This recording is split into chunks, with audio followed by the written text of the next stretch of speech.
Brilliant. We're live, Bina. We're live. We're live. Okay, yes, hello, and yes, this meeting has been live, the stream. Hello, and welcome to another day, another exciting day, another day of moreness. Adore to Oh, moreness. yes. Adorn us to Yesterday, mourn I us. started with that, okay, I got so much value out of it. Yes. Yes, Oh, adorness to moreness. because that could Yesterday, I mean shared some stories. like adore, as I adore my whatever, adore something, like really like it a lot. So that would be the quality of Uh-huh. liking it a lot. See, adornus, like mournus, adornus, but different to adore, double meaning there. Adorness. Yeah, I like that. Yes, I yes, like that. That's very cool, double meaning. All right. yes, yes. All right. I'm coming, Norma. And I'm I shared coming to give some, you the link. yes, Yeah. yes, okay. I shared some stories that, not stories actually, that some incidents, some situations came up in my life, and I deliberately applied capital D diplomacy, which of course is part of, and the strategy is part of the capital D diplomacy. And adamance, Oh, capital A yeah. adamance, is also part of that capital D diplomacy, which is quite contradictory Yes. to the conventional idea of diplomacy we have. But And capital A, adamance sometimes too, because adamance is not stubbornness, it's not obstinacy, it's not exactly, being aggressive, yes, it's none of those things, right? It's merely just yes. being sure When you, about your position. All right, anyway, carry on. Sorry. yeah, so it is about like, okay, though we are using adamance and diplomacy, the terms, but actually they have very least like of any conventional idea of diplomacy and adamance, because mostly we Oh, consider adamance, or sorry, diplomacy as manipulation, and yeah, adamance as being rude, and not considering other yeah, people's yeah, perspective, yeah, and I'm like being a very bully almost, but no. stubborn. Yes, yes, the stubbornness and all these things. But Yeah, in the way of impeccability and moreness program, these terms are completely different too. And I hope that someday we will have more skills to find some other appropriate. But it is actually yeah, appropriate right now to have these already known terms and modify them, just add a bit of like capital D diplomacy and capital A adamance yeah, into yeah, it, so then we can just connect it to easily, because these are not something regularly we discuss in our homes. Generally, this is not the thing, yeah. but we do practice. Of course, some of us are skilled into this. I like diplomacy because for me, capital D diplomacy, because for me, in every situation, what is important? The relationship, even if it is just a very brief one, any interaction with any human or any sentient being, this is most important. Being right or wrong, argument, or just proving my point, yes, it is necessary, but not as equal to as the interaction, or the human or the person or any being in front of you and involved with. So this is my understanding, which of course not necessarily for everyone, and there's nothing wrong or right about it, or bad or good about it, but it is just about choice. I was thinking about that why this capital D diplomacy is so important to learn about it.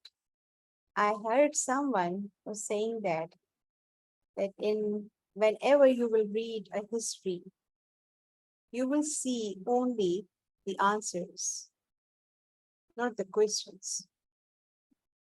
Or Say in that other again, please. words, Say that you again, will not please. read a cute.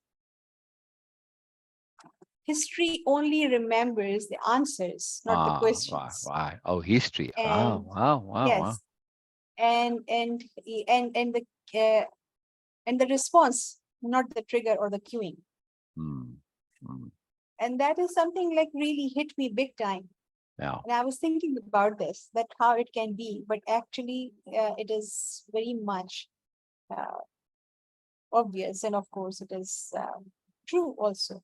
yeah, yeah, Because whenever we remember something, we only remember mostly we remember the conclusion what happens after that?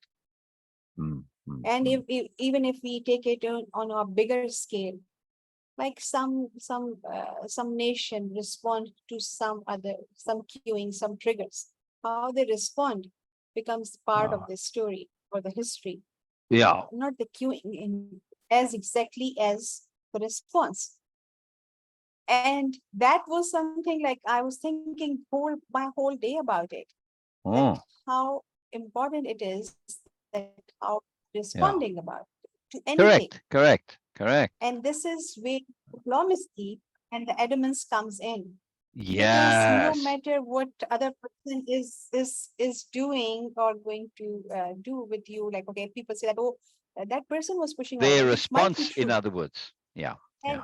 And yes, they were triggering, that situation was triggering, yes, Yeah. yes, it Yeah. can be. Yeah. But Yeah. how I respond is going to write the whole history about that particular incident. Exactly. Yeah. I have this ability, this opportunity to write it in my particular way. Every one of Wow. us have the choice Wow. to Wow. write the history according Yeah. to our own choices. And this is Wonderful. something very profound, very Yeah. profound. And Yeah.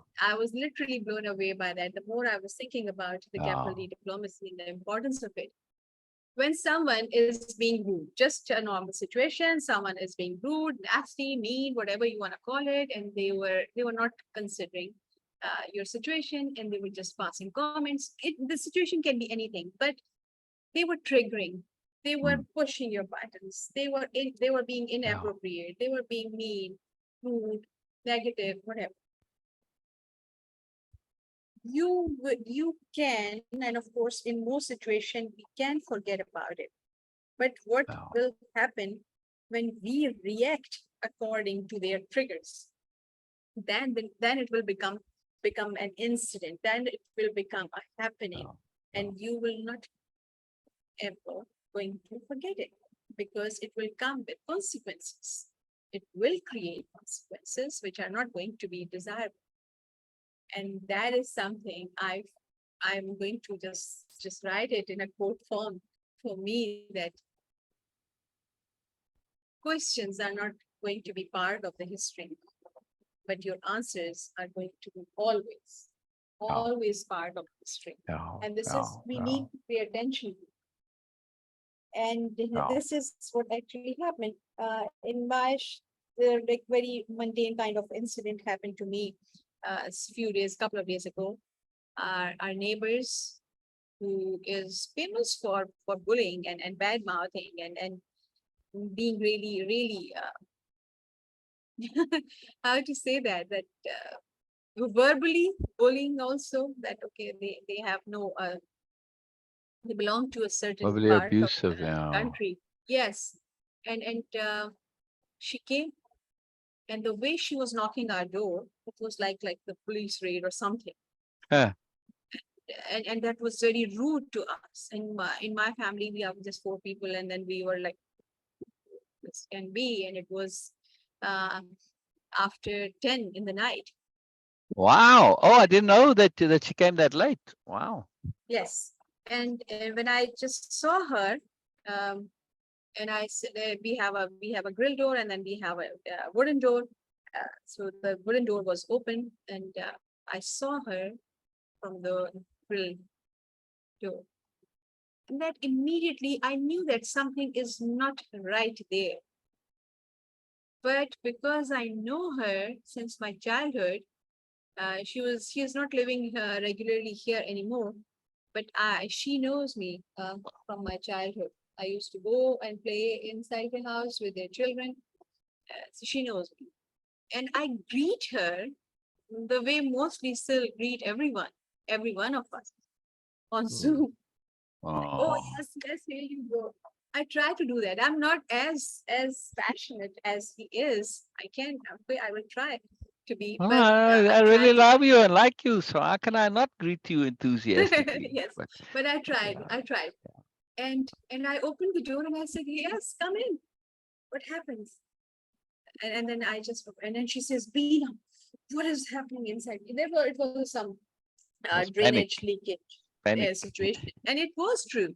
It was not Yeah. something she was making up the story. No. But the Yeah. way she was coming in, it was like, okay, might be doing something deliberately. Yeah. And Yeah. that Yeah. was absolutely Yeah. not the case. Even if someone is doing something or being ignorant, still you cannot just go in on their door and just start knocking like banging and all that. You cannot do You that. see, Oh, Bina? I love this. These are smiles. Yes, smile cars. Yeah. Yeah. Yeah.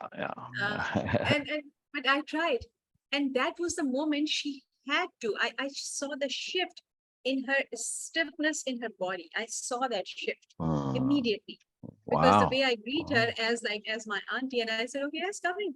And she says, "Look, Yeah. Veena, what is happening? I was not at home, and this blah blah blah blah." And I said, "Oh yes, must be No. that No. must be stressful." And she says, "So what you were doing?" And I said, "Okay, but we were not doing anything. But even if we were doing or not, it doesn't make any difference Yeah. because you are having this problem." And that Right. was the Right. acknowledgement she was not expecting. I Yes. said, "Okay, Yes. it's a Yes. You problem were for you. attentive to her I can problem, understand that." regardless of Yes. fault. And then that was Wonderful. again, it was another shift. It was another Yeah. shift in her mood and Fantastic. in her way of being. And then she says, "Oh yes, okay, now what to do?" And I said, "Okay, because we are having construction, other neighbors are doing some construction, and we have a mutual wall. So, and that wall, of course, is just next to this whole drainage, and Mm, so that mm. must be the problem." And she says, "Oh yes." And I said, "Okay, Wow. we don't want to make any trouble, of course, for you. You know that because Yeah. you are like my aunt." And it Yeah. was it was true. I was not making up things. It was You actually true. never need to. With capital diplomacy, there's impeccability. Always you can tell the truth. I was Always. just choosing and highlighting the Exactly. positives. Exactly. That was the whole Exactly. thing. Exactly. Appropriate People might, emphasis. yes, if I would not be appropriate, if I would not apply that capital diplomacy and adamance, of course, I mentioned the reality also that Yeah. it has nothing to do with us. But if I would not Yeah. be using and applying capital diplomacy deliberately, Yeah. nobody would remember what she was doing at our door. But everybody would Yeah. remember that how we respond to that. That Exactly. we are Exactly. not positive neighbors, we were not helping, and okay, that we are creating problems. And the situation would be completely different. Yeah. Yeah. So history always remember the answer, not the questions. Yes. Coming back to the Yes. same thing again. And that is so wonderful. It is something life-changing for me. Of course, we all Yeah. know this, but sometimes some few words, the selection of specific words and the setting of those words hits you big time. It touches you big Yeah. time. And this Yeah. is this is something today it touches me. And when I was like, okay, yes. So how I want to write history, of course, in my capacity. I'm not someone who is just going to make a huge impact on the world, but no, in my world, in my personal history, how I want to write my history with my appropriate answers. So I'm going to be more careful and conscious about Mm. my answers to every question. Yes. Yes. This Also, is how I'm going Bina. to write my history. Oh, I like that. I like that. Very cool. Also, there's another aspect to this, right? Yes, In your focus here, you're saying, history only remembers the answers, not the questions. And yes, typically when, like your neighbor, when she came onto the door there and banged away and was all, argumentative and confrontational, yes, we yes, seeing we seeing her response. Yes. yes. We don't know what her questions are, which led Exactly. to Wow. that. Yes, exactly. Yeah. Now, capital diplomacy is all about, because capital diplomacy, of course, utilizes capital H hearing. And when capital H hearing, you've got Yes, to hear past what people are saying. Yeah. Like in this case. Yeah. Because yes, if you really hear her and you hear past what she's saying, you hear yes, her expectations. She expects you guys to be all defensive and to deny and say, no, we're not doing it, etc., etc. In her mind, this is yes, what she's expecting. So she's coming up yes, already anticipating this. If you hear that, you, like you said, oh, hey, we'll help you with your problem, even though it's not us causing it. Doesn't matter. Wow, it just it collapsed the whole pre-argument. So her response was to her own internal argument. Yes, Yes, with what she yes, imagined would memory of the happen, experiences. of with other people, and situations where she's been taken advantage of, blah blah blah. Right? In other words, she was Yes, responding to her history. Yeah, and yes, she created a false narrative. In other words, which you came and you remedied most excellently. Really, really, really fascinating when we look at this. Yeah, absolutely yes, fascinating. But I like this point that you're making, that we tend to only remember or notice or focus on the response. But this is the point of capital H yes, hearing and capital D diplomacy, because capital D diplomacy, as if you want to summarize it, it is inherently deep, deep, deep consideration. Yes, yes, massively deep yes, consideration. And when we are yes, being considerate to that extent, now we are looking at the causes, right? And what's going on underneath it and all that. And that's a very big, very, very big shift. Yeah. This is a very profound thing to do. Very profound thing to do, because now suddenly you understand where she's coming from. And once you yes, understand, yes, then it's kind of easy to move from there, right? yes. Yeah. It's just Exactly. This is huge. so It's huge. just huge. Thank Yeah. you for giving a more insight into this. That okay, what was her question? Because I was just Yeah. paying attention to exactly. I Yeah. was practicing that history only remembers the answer, not the trigger. Yeah. But in this Exactly. case, I do consider that because yes, the problem was real. She Yeah. was not making it up. The problem was real. We Yeah. were not causing it, and there was no deliberation involved from the other neighbors Right. also. Right. It just happened because this is how things are when you are doing some construction renovation. Yeah. Things just get damaged and broke and all these, and you have to take care of this. She was having problem, and that was a Yeah. genuine problem. But yes, so it was capital D diplomacy actually gives me this ability when I started practicing it to acknowledge that yes, the problem exists. Yes, Yeah. Yeah. Yeah. and then that was something very wonderful for me. I love this. I'm going to write about it now. You inspired me. You give me this opportunity to discuss this and share this. Now I'm going to write Oh, I about love this story. Now it's going to be a verbal selfie. it. Yes. Yeah. Yeah. Yeah. It is a story, because when you write it, you're going to be connecting to that deeper nuance Exactly. that's Yes. involved. Yes. And And this and is and very also that powerful to because you gave do. me Yeah. something more to Yeah. think about it from Exactly. the other There's side. that. Yeah. Exactly. Yes. Exactly. To Yeah. get into her history that she's responding to.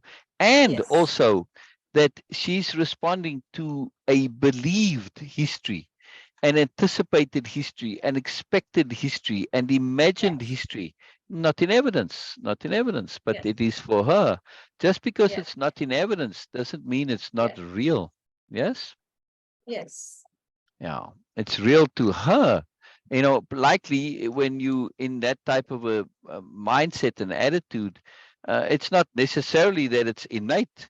It comes Yeah. often. It could be, that she's always been this way for whatever reason. Just sometimes just starts off randomly, and then everybody responds that way to her. So she creates the problem. But she could also have been this way, and I suspect this is the case based on her response, that she became this way as a result of being abused and taken advantage Could be. of. Right. Right. I Could mean, be. Could be. because Yes. she responded very nicely, didn't she? Yes. Yeah. Yes. Yeah. So I In suspect the there's past, that. though we had some really bad experiences from them, Oh, and they were oh, literally bullying us and all these things. But just oh, forgetting for the moment, just take out all those things and yeah, starting fresh is the core of yeah, the deliberateness. Starting fresh, being yeah, deliberate is actually starting fresh in every single moment. And this yeah, is this yeah, is the what everybody talks about living in the now is actually starting fresh in every single moment. Exactly. Past Without results do having, not guarantee current yes, responses. yes. Yeah. And this is what, like, okay, yes, right now, what is happening? Right now, what is the situation? Being Yeah. deliberate is all, to me, it is like another way of saying this, that Yeah. it's starting fresh in every single moment. Yeah. Yeah. Yes.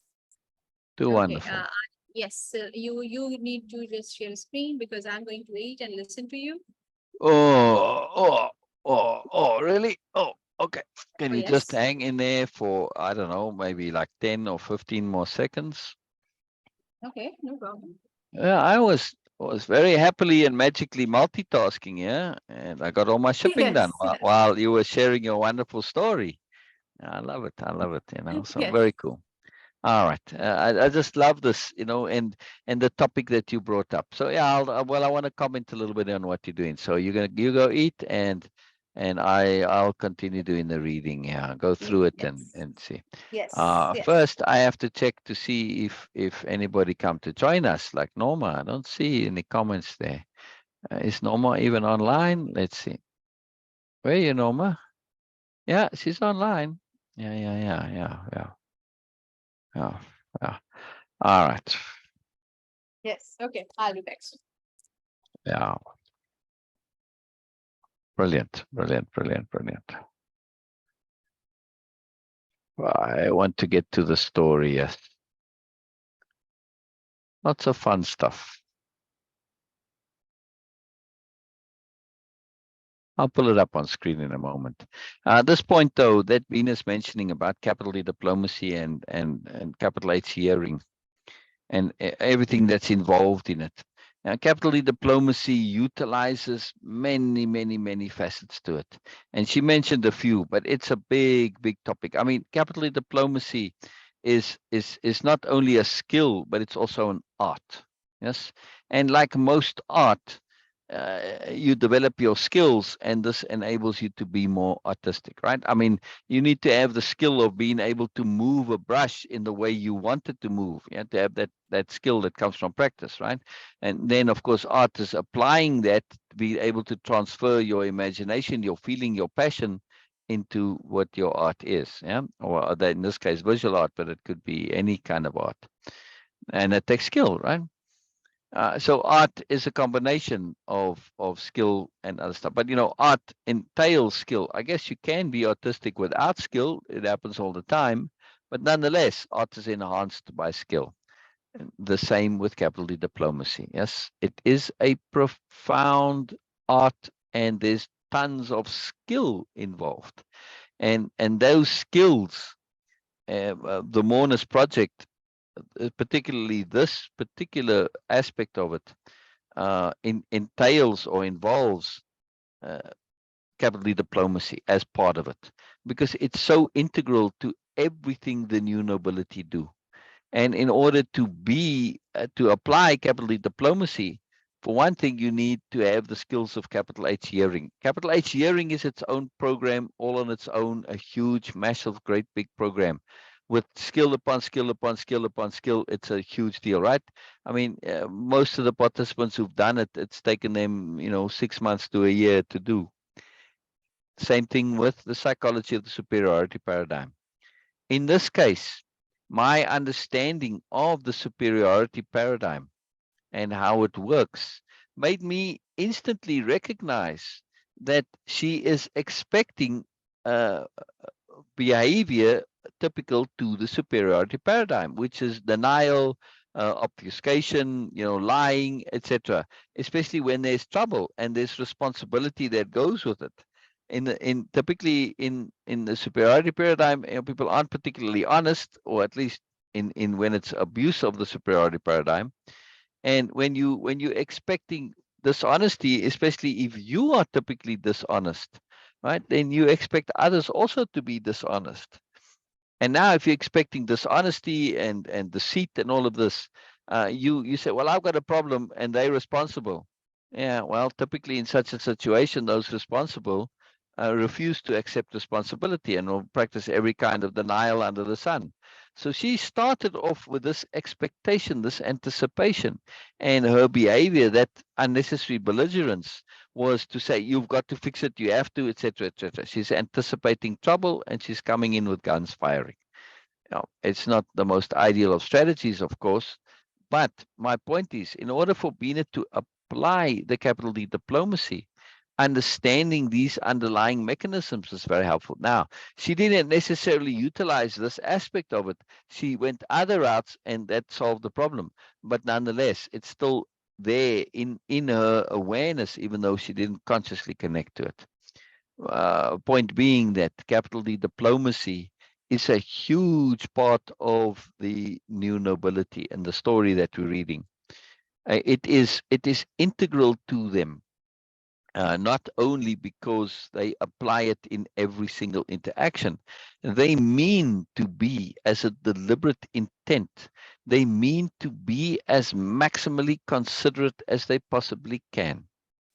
This is just a joy. It's just a resonance, something that's innate to who they are. It gives them joy to be considerate, right? It's part of that desire to be more, and to be kind and generous. But because they are sophisticated to a very, very deep level, they understand that if you are going to be kind and courteous and generous, you need to have sobriety. Otherwise, you can get into the situation where you cause more harm than good with your kindness and your generosity. Yes? So they understand helping is a very tricky situation. And this is the capital H hearing. It's part of a program called Hearing and Helping, because the two go together. Yeah. Typically, if you want to help hear people, you don't need to do much else. That's it. And anything else you do becomes a presumption, and based on assumptions that you know what's right for others. With hearing, it's one way. Yeah. Most conversations, people are giving back, and there's lots of assumptions and expectations involved in the giving back. But when you truly hear somebody, you set all that aside. You hearing them, not hearing your responses to them. Yeah. That's most conversations. Watch people. They're listening for their own responses to what's being said, which is very different to hearing what the person is being saying. And also, being heard doesn't necessarily even mean I understand you. It can, and it's very helpful if you really do. But when you hear somebody, I can say, I hear your illogic, I hear your irrationality, and I understand because I've been there too, or I've seen it in others. And that doesn't mean that it makes sense, but you hearing that it exists. So it's an acknowledgement of the reality of the person. And that's a very big deal, to acknowledge people's realness. Whether it makes sense or not doesn't matter. To acknowledge people's realness is a big deal, because then it can come out. Once acknowledged and dealt with, it's in the light. Now you can start to deal with it, or they can if they want to, right? But you're creating these options. Very, very, very big point. And this point of the capital D diplomacy, I also want to add, just from a story and a backstory point of view. And if we go back into the story, you might remember the thing started with a great project to seed the stars, and started off as a hypothetical. And then, well, they discovered the great gravity engines, and now it actually became real.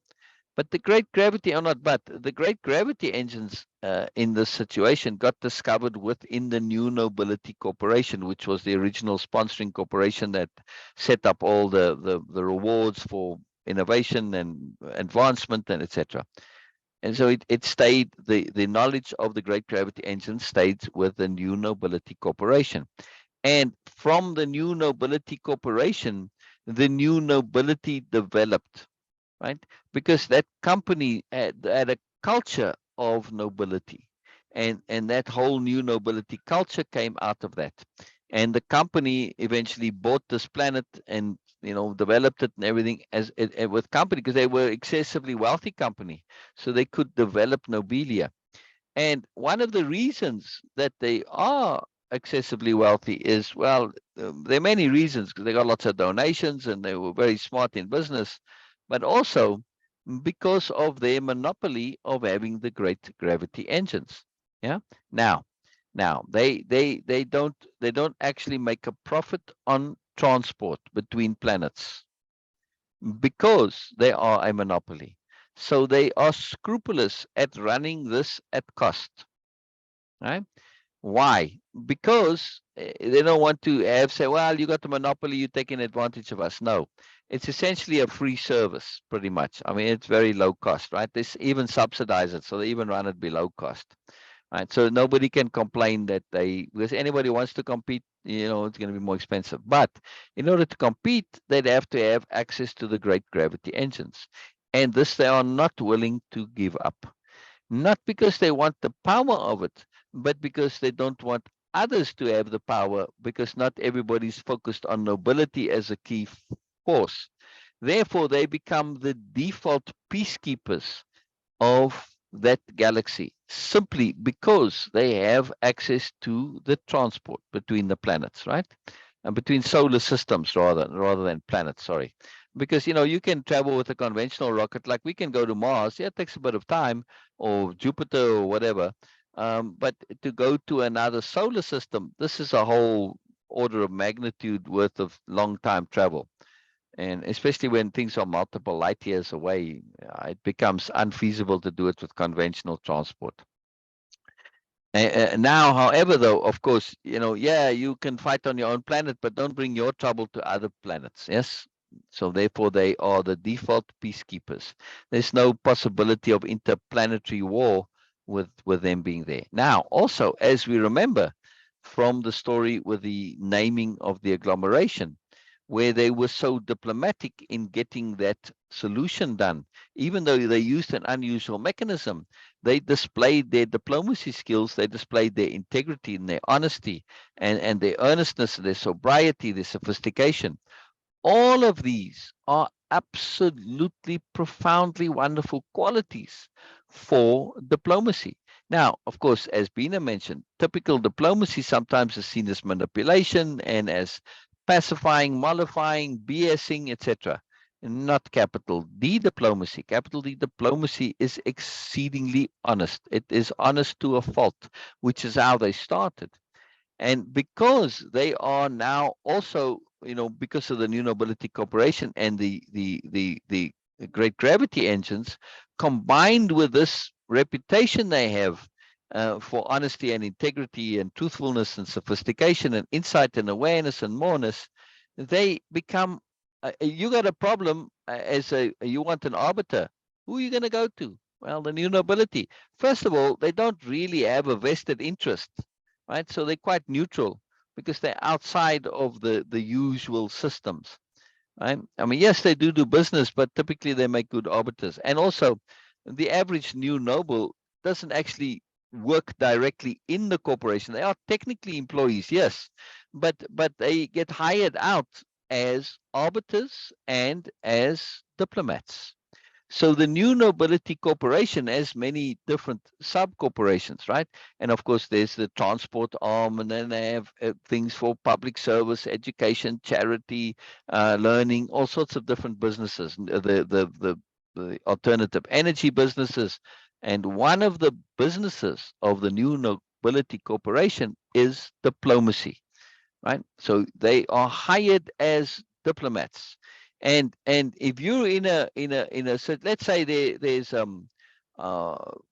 a treaty that needs to be made, like an interplanetary treaty, yes, or just yeah, or just on a planet itself. Maybe they're looking to get together and form a unifying government, and you've got all these parties involved, right? Like let's say on Earth now, right? We're really going to move to a true planetary government, and now all the different countries are looking to negotiate and get the best deal and be incorporated, blah blah blah.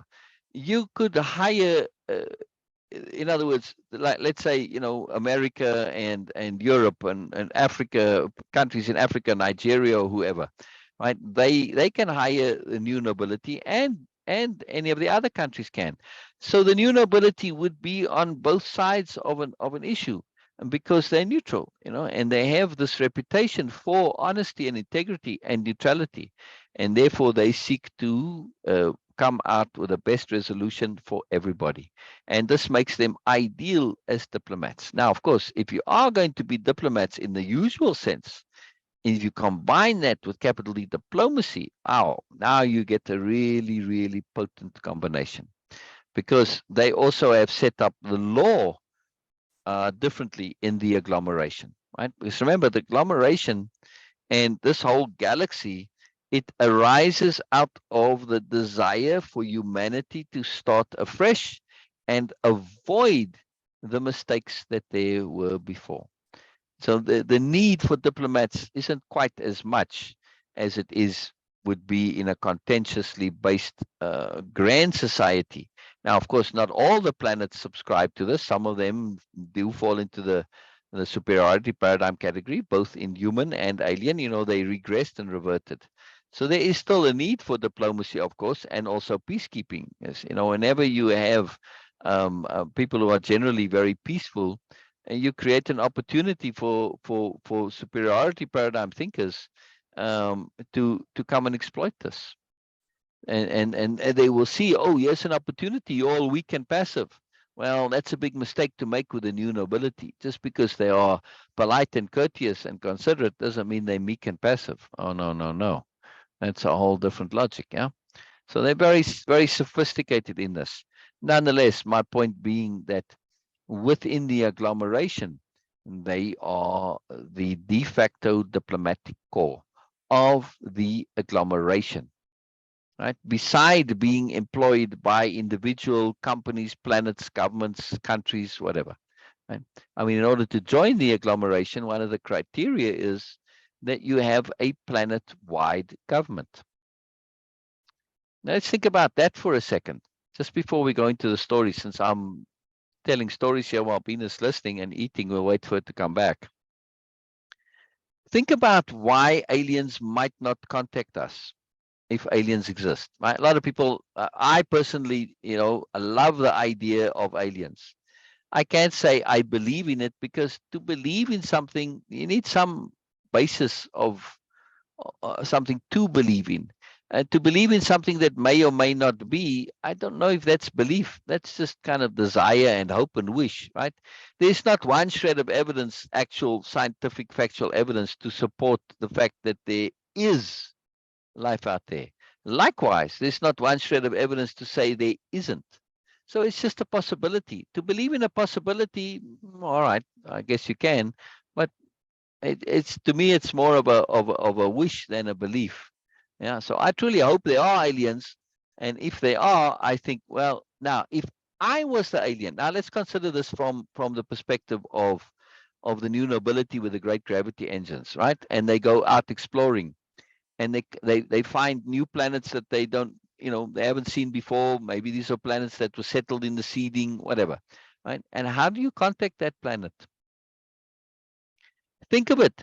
Your task, right? You on the ship now, right? I said, come along. You've been drafted in, and we're just recruiting average citizens to put on the ship, the first contact ship, right? So that they not just when we contact them, say, hey, all right, you guys are all specialists and diplomats. What are your ordinary people like? Well, here you go. We got some ordinary people for you to hang out with and chat and connect with, right? Now, though, so we see this planet, and it comes up on the long-range telescopes, and we can tap into it, and we tap in and we monitor the broadcasts, and we can listen to the radio stations, the TV, and tap into the internet, etc. Like, all right, now we can watch this planet. How do we contact this planet? It's not as simple as you think. Think of it, if you were contacting a planet like Earth, okay? There's, I don't know, 200 and something different countries, yeah, or whatever. I don't know how many countries there are. I think it's 214. I looked it up once. Actually, I'll look it up again now. I like to look up stuff like this, so I don't speculate, yeah? I might be misremembering entirely, so that's why I want to check it up. If I was a bit more sure of my memory, I would leave it, but how many?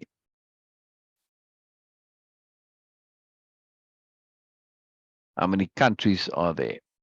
All right, let's see.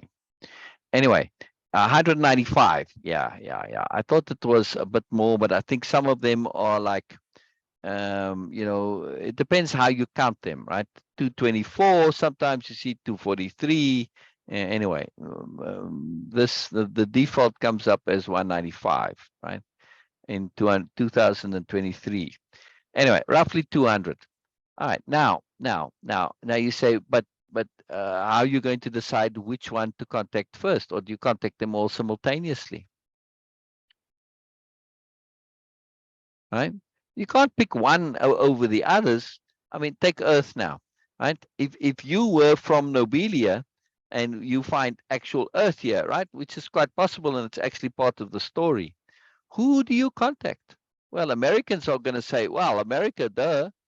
Europeans are going to say, well, wait a second, you know, Europe is not only got more people in it than America, it's also wealthier than America. Oh, say the Americans, really?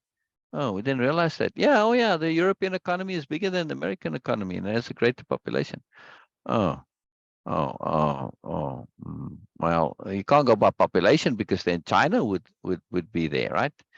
You can't go by size because then it would be Russia or Canada. Yeah. See, becomes problematic. How do you choose?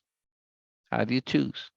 And if you do contact more than one, you say, well, let's pick where's the dividing line? Where do you start, right? If you go, well, America, China, well, where's Brazil coming to it? What about Nigeria, South Africa, in Africa, you know, Kenya, I don't know, whatever. Where do you draw the line? So if you're going to do one, you have to do all. Yeah. Now, first contact, in order to contact 200 different governments, that's quite a challenge. You know, it's not really feasible for this to do with just okay, you in charge of contacting a country. One person per country is way too little. You need a group at least to deal with it because there's a lot of demands and all this stuff, right? So you need a delegation. Now you're going to have 200 delegations. Not feasible. Yeah. All right. On Earth, you've got the United Nations. You say, all right, let's go to United Nations. But you know, United Nations is a bit of a mess, and United Nations is a bit of an oligarchy, really. It's dominated in the Security Council by those few countries that are there and have veto power. Yeah. So this is not ideal either, because now again, you're giving prominence to a certain aspect. You're not giving everybody on Earth equal representation. Yeah. Let's say you're a Tanzanian, yeah, from Tanzanian, and you say, well, how am I represented here? Who's looking out for me? There are millions of them. See? In other words, my point is, if you're wondering why the aliens haven't contacted us, it's likely because we don't have a planetary government, a true, real planetary representation that can truly speak for all the people on the planet. And if you're a dictatorship, all right, let's say you're contacting Korea. How on earth is this of any benefit to the people in Korea? You speak to Kim Jong-un or whoever his representative is, you know that just by observation, simply monitoring their transmissions and business, just observing them from outer space, you know they're not out there to represent the people. Yeah. So when you want to really be part of of an interstellar community, you better have your local planetary stuff sorted out. Yeah, has to be, has to be, has to have where it's true representation, where you can feel that, you know, yes, there's always going to be in a situation, especially one's built on the superiority paradigm, there's going to be corruption and this and that. But on the whole, in general, that you need to feel confident that people can be represented. Yeah. It's very important. Very, very, very important. Very, very important. Otherwise, how does this work?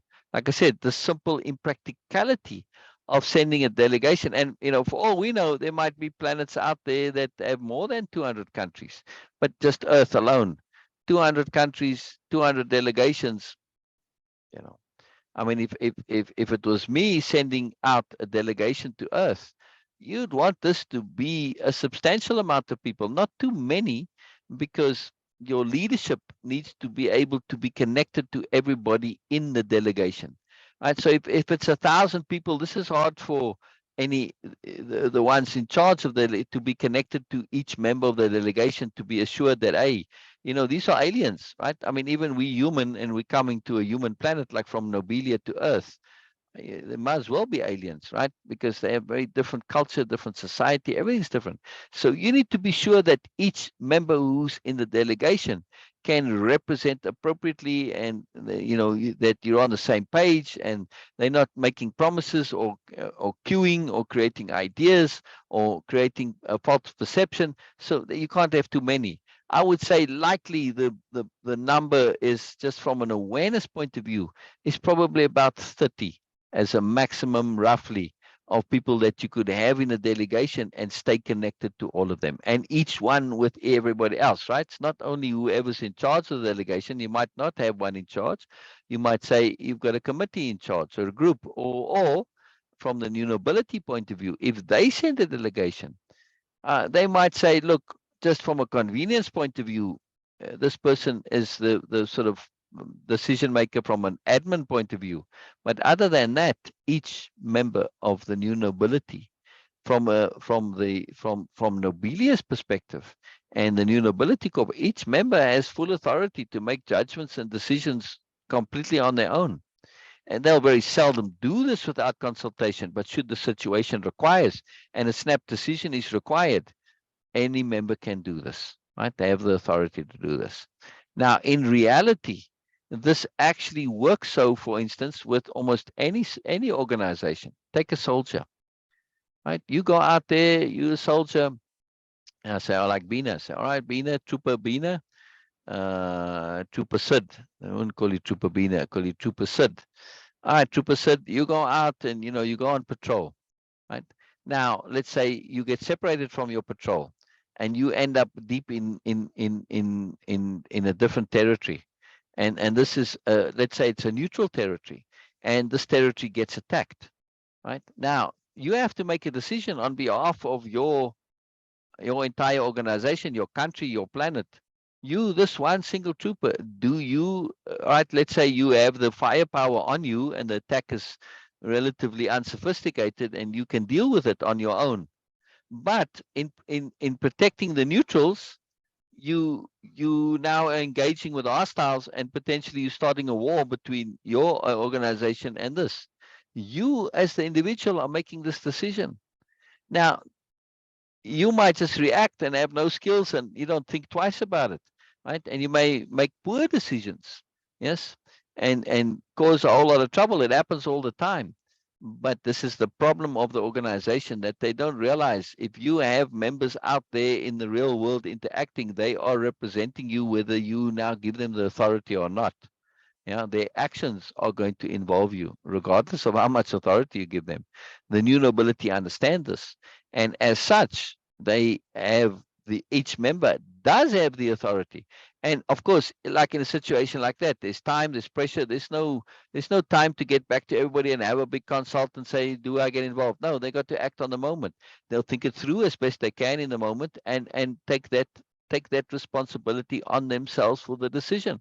And of course, because they practiced at thinking it through to the end, and they practiced at multiple perspective shifting, and they practiced at attunement and their integrity, they will make a decision that they're willing to stand by, right? As in every just part of impeccability. And that's no problem. And everybody will back them. Whether it was the right or the wrong decision doesn't matter. If it was impeccably made, there's no question about it. You back it. Yes. Regardless of how it turns out, the decision was impeccably made, you will back up the decision. Yeah. Bina, are you back? Not yet. Very, very powerful. Very, very powerful. I'm keen to hear your thoughts on this, Bina. Maybe she went to eat and she's not listening. That's also possible. All right. And on this topic, though, I'm on the broad topic of capital diplomacy, and how the new nobility work. And I was just putting it into context to give you an idea of the autonomy that the new nobility have in their entire culture. It's the same way. Yes. that each one can represent the entire culture. It's part of being a new noble, is that you have this qualification. An aspirant, no. Everybody knows an aspirant's not part of the corporation. And you deal with an aspirant, they don't represent the corporation. And if you take their word, their decisions, well, that's on you. Tough luck, you know. An aspirant is not part of the deal from an official point of view. Um, it's an incredible system, a really incredible system, to have a system where everyone is capable of representing the system. Now, of course, some will have it to greater and lesser degrees, but this is not something you can skip on. You can't just say, oh, well, you're good at it, you do it. No, because over time you end up with a divergence of skills. No, everybody needs to have the skill. Enough to be able to be competent. And of course, it's based on the skill of impeccability, which is a skill that can be learned. Right? It just has to be practiced. We all have it in us. We just need to be more practiced at being consciously aware of what's involved with impeccability. And of course, nobility, which is what this is all about, what I'm doing now. I'm practicing practicing these skills, these awarenesses, these understandings, putting them into action. And the more we practice, the more we can use. Yeah. Very powerful. Very simple, very powerful. Very exciting also. Very, very exciting. Bina, come back, please. I want to make some coffee. Really, really feel like some coffee right now. I'm trying to think if there's anything else on this topic of capital D diplomacy that needs to be shared.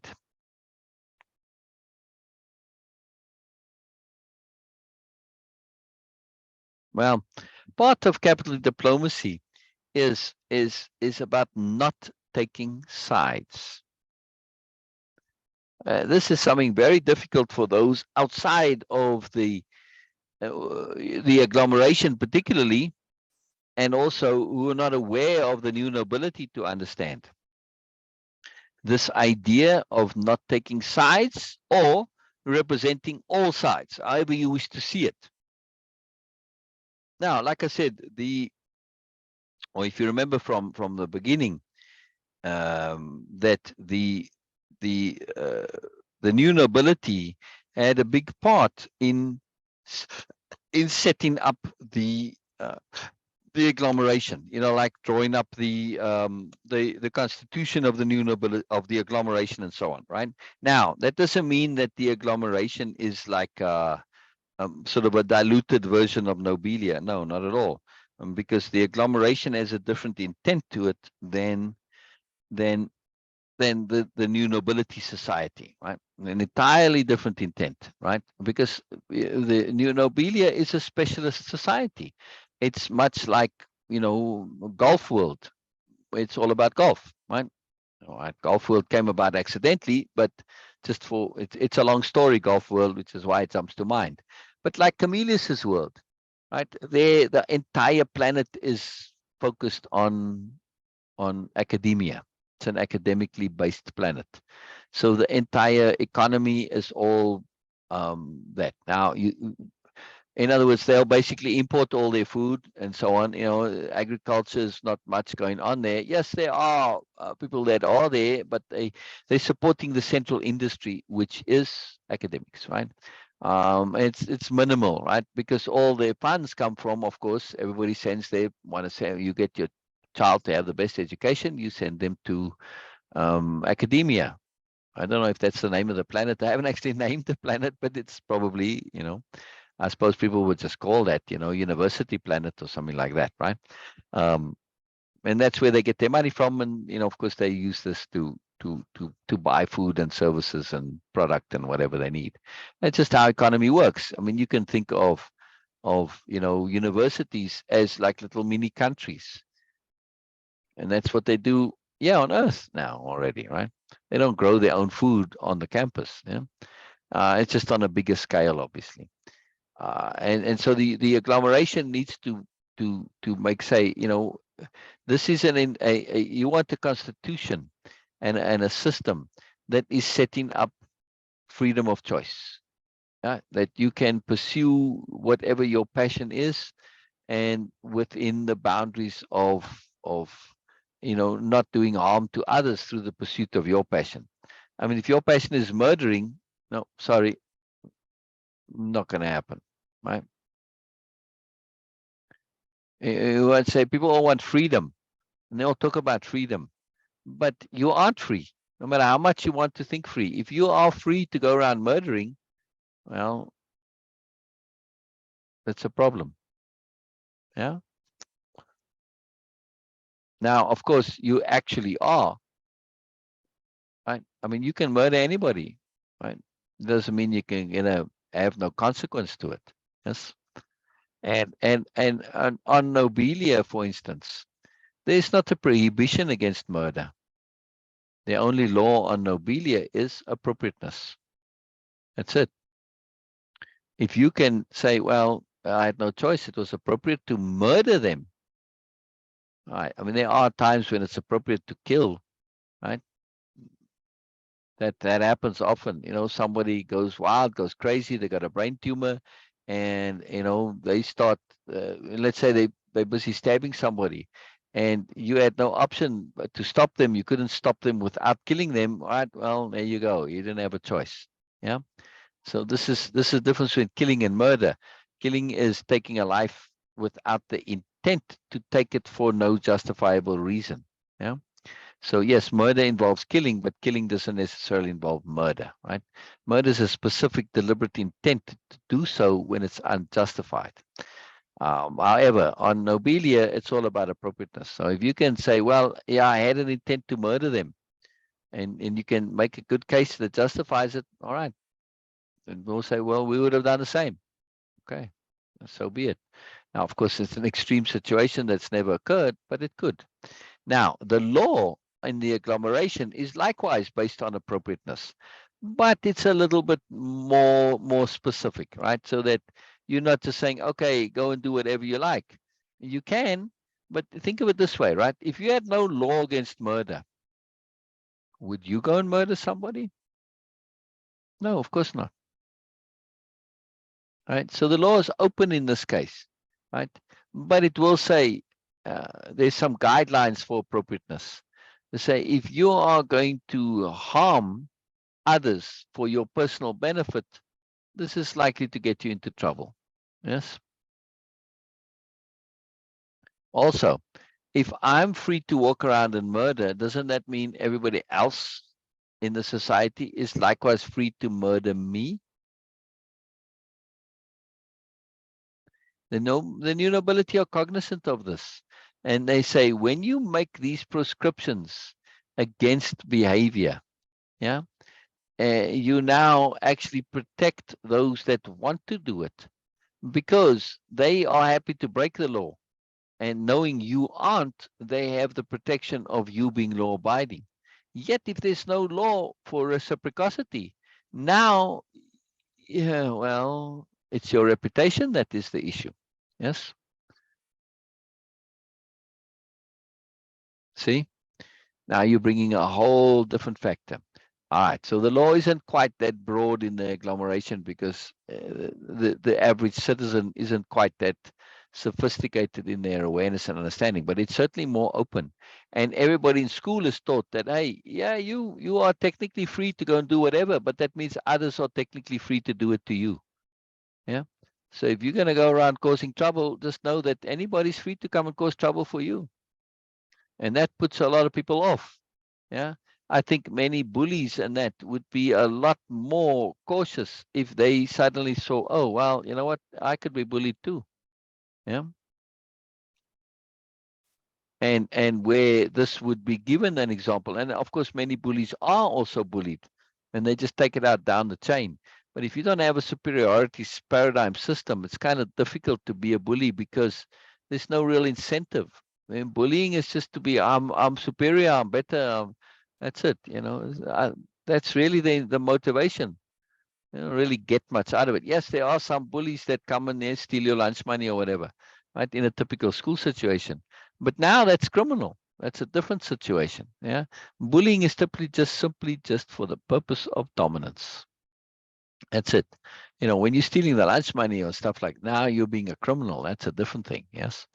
Anyway, and this is a very profound, simple distinction. But the point I want to make is for the new nobility and the diplomatic corps, that taking multiple sides is part of the law of nobilia. So they do have laws, and particularly contract.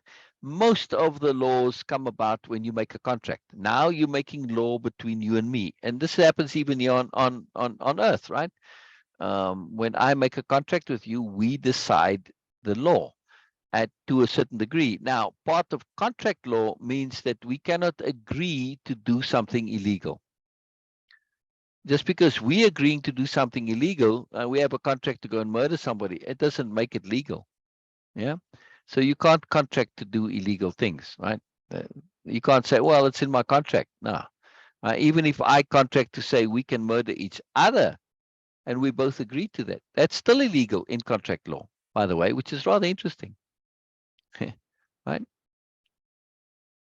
We can't make a contract to say, well, if you don't supply me with these services or these goods, I can come and murder you, and vice versa, right?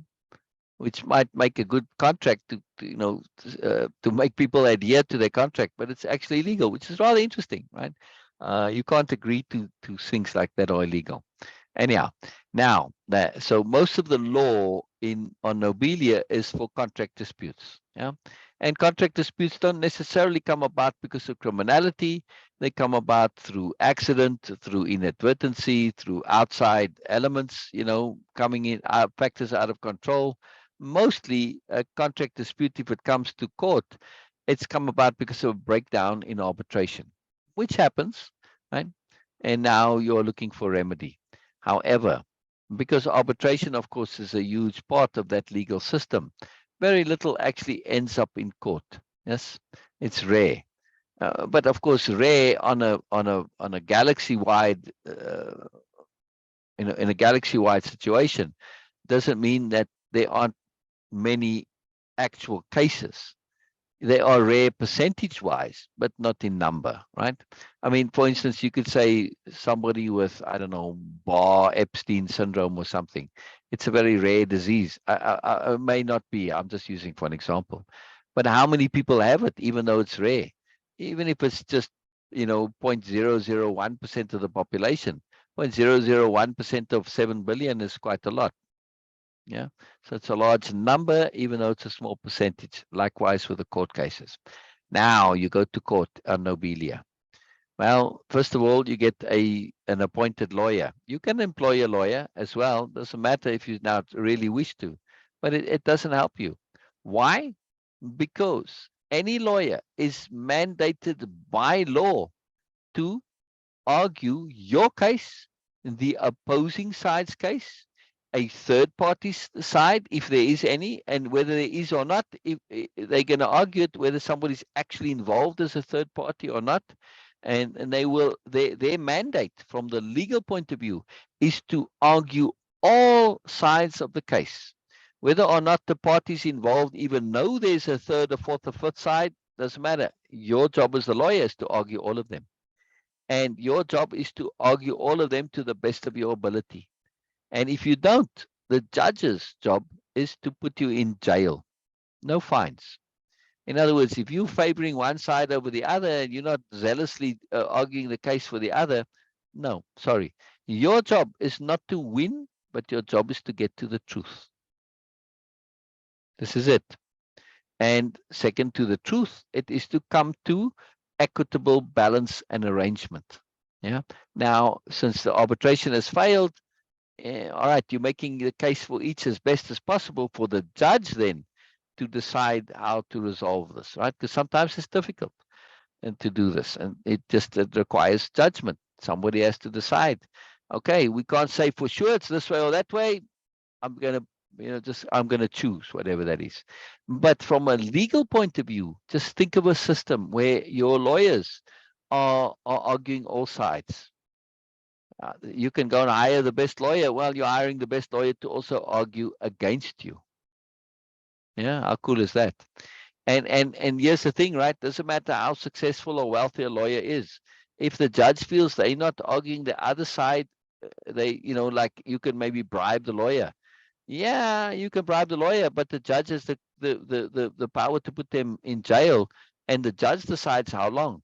So fine, you're gonna pay your lawyer $1 billion to swing the thing in your favor. How's that gonna help you? The lawyer may end up spending 10 or 20 years in jail because of this. See?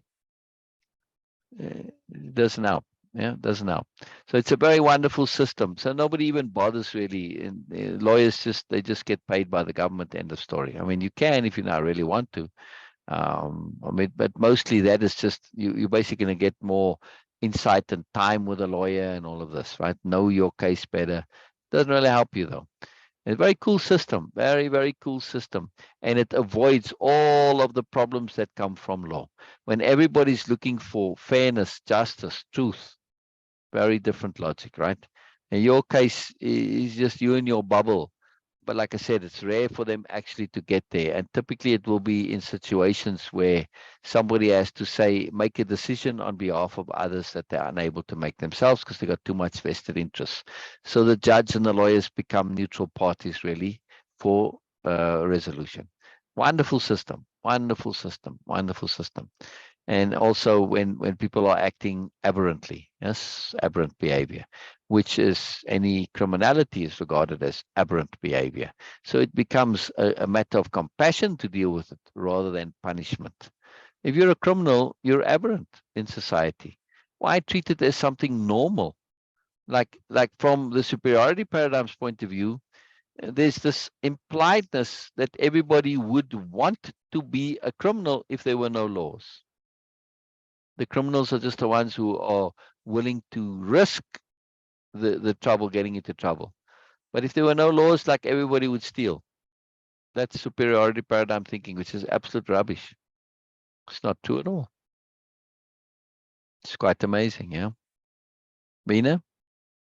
Anyway, to Yes. finish my point here, the long point is saying that capital diplomacy is likewise founded on this understanding that no matter who you represent all sides equally. Not just people, but you Yes. represent the planet, you represent the world, you represent the galaxy, the universe, everything. Yes. Yeah.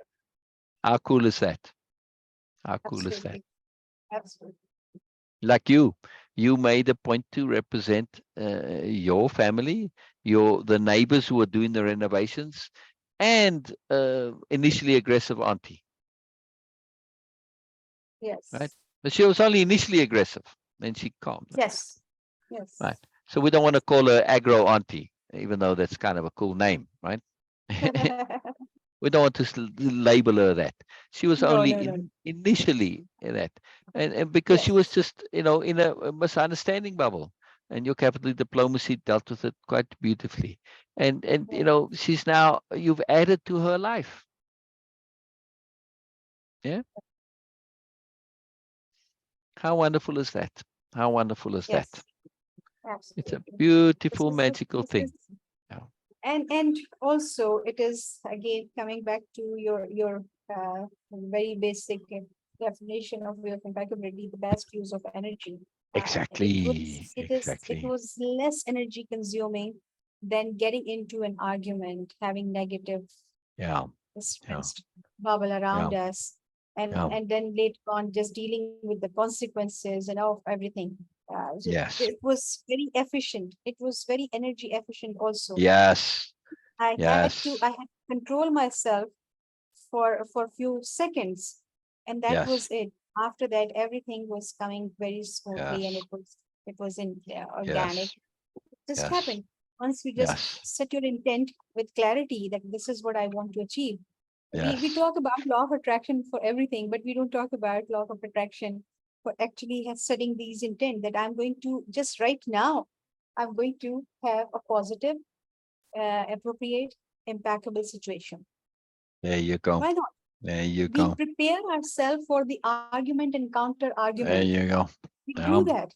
Okay. And Oh, it's so no now need for it. Exactly. yes, where he is Yeah. or she is coming or they are coming, and I'm going to, if they're going to say this, I'm going to do this and all. And this is actually what you are materializing in your world, in your Exactly. reality, in your realm, because you are preparing for that. Universe Yeah. always at your service. So you are preparing, you are cueing universe that, okay, this is what I want to, this is my intent. Mm. Mm. And this is what you will, Yeah. of course, Our you encounter. expectations are very instrumental, is what you're saying. Our Yes, yes, expectations are instrumental in determining our reality. Yeah. exactly, exactly. And this is we were discussing in some other context also, sir, that how things are and how we get. Uh, I don't know from where. Sometimes it is just the awareness itself gives you this idea, because you pick up a lot from others, from nature, from other people, from other beings, their insecurities, their short tempers, uh, their insecurities and complexes and other things also, Yes. Yes. and their melancholy mood, also melancholic mood also, Yeah. that Yeah. because that we have been through some not so pleasant situation, and they are just living Right. in that way. Right. And we just pick that up. Sometimes trees around us, Yeah. if that Yeah. tree is just dying, or just going through a transition process, or not feeling good about just being there, and you are just picking up that Yeah. mood from that tree. Who knows? I'm just Yeah. giving this, it's trying to open that possibilities. It can be Yeah. from our DNA. People who have Yeah. been through very, okay, the world wars, generations are still in that trauma because they were deliberately passing it on, that Yeah. you don't must not forget this, and this is what happened, and we have been through a lot, this, and Yeah. of course these things are not their personal experiences. The newer generations, Yeah. they don't have that personal first-hand experience, but they just have the memories passed it on to them. And the memories are very big deal for us, because Oh I yeah. understand, again, just to repeat that we don't react or behave according to our experiences, Yeah. according to the Yes. memories of those experiences. Because Yes. that Yes. experience, of course, can be, or mostly experience are neutral, because it's all about Yeah. perspective. Exactly. And Memories are perception. based on, yes, memories based on our perspective and perceptions. Yeah, that's why we act according to that particular perspective, not the Right. experience itself, because when other person might be observing that experience right there, they might have a completely different perspective on it. Yeah. Yeah. Yeah. We act Yeah. according to the memories of those experiences, and this is what Right. happened. Right. The And insecurity, yes. that lack of trust and lack of self-trust Yeah. also comes Yeah. to this. I have been dealing with this, that lack of self-trust, and from where it was coming from. Yeah. I was assuming that, okay, it is because of that person who continuously just reminding me this. It was my assumptions, of course, and a very convenient one, because it was right there, the obvious, the duh. But is it necessary that the most the most convenient, the most easiest conclusion or resolution is the resolution? Correct. No, It's not not. necessarily. No, we have to And be very careful sometimes, of that. We have to be very, yes, very careful of that.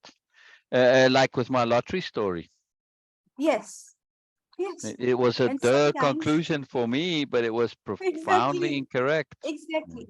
And when someone else might be looking at you, and when we go through, of course, even you explored it many times, even with me, I know that. And when we look at it now, it was like, why not? But at that time, you were absolutely appropriate. Okay, it happened. That's it. Yeah, We move on. yeah, yeah, yeah. Is it Except was I it was was inappropriate in that I assumed the world worked according to how I believed it did. exactly. But this, it's a perception. It's a perspective also. It's, what I'm saying, that sometimes fears, fears of especially lacking or lackness, Hmm. they Yeah. doesn't have to be necessarily coming from the DNA, from our experiences. Hmm. Sometimes awareness, awareness makes us less happy sometimes. Yes. Yes. Or for truth, in other words. Yeah. Yes. Yeah. Yeah. Yeah. Yeah. Yeah. That Because you are happens very aware, often. because Right. you are Right. aware of multiple perspectives and possibilities and opportunities.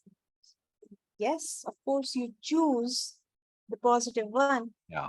but Yeah. you know that this also exists, and Yeah. because we deliberately avoid that, inadvertently we pay attention to those aspects also.